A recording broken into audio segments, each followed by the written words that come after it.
हमें याद रखना है, राजनीति सामान्य मानवी की सेवा करने और उनकी समस्या सुलझाने का माध्यम है।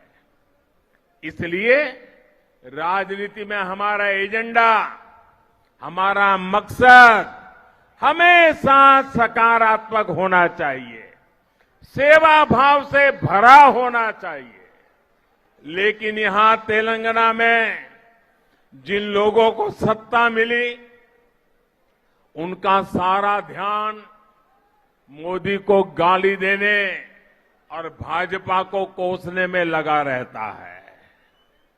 मुझे कभी कभी लोग पूछते हैं कि मोदी जी आप थकते नहीं हो? अब कल मैं दिल्ली में था सुबह, फिर कर्नाटका में, फिर तमिलनाडु में, फिर रात को आंध्र में और अभी तेलंगाना में। तो लोग मुझे पूछते हैं थकते नहीं हो?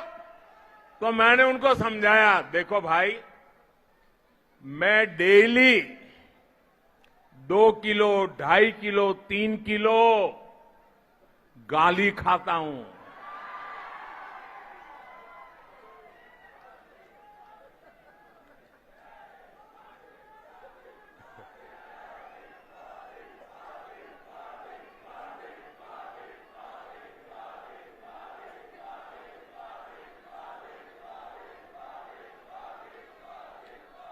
और परमात्मा ने मेरे भीतर ऐसी रचना कर दी है, ईश्वर ने ऐसे आशीर्वाद दिए हैं कि ये सारी गालियां मेरे अंदर प्रोसेस होके न्यूट्रिशन में कन्वर्ट हो जाती है।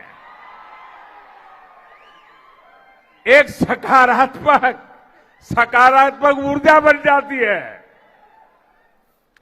जो जनता के सेवा में काम आती है। भाइयों बहनों, जो दिन रात मुझे गाली देते हैं, बड़ी नई नई गालियां खोजते रहते हैं, मैं उन्हें कहना चाहता हूं, अगर आप मोदी को कितनी ही गालियां दीजिए, हम हजम कर जाएंगे।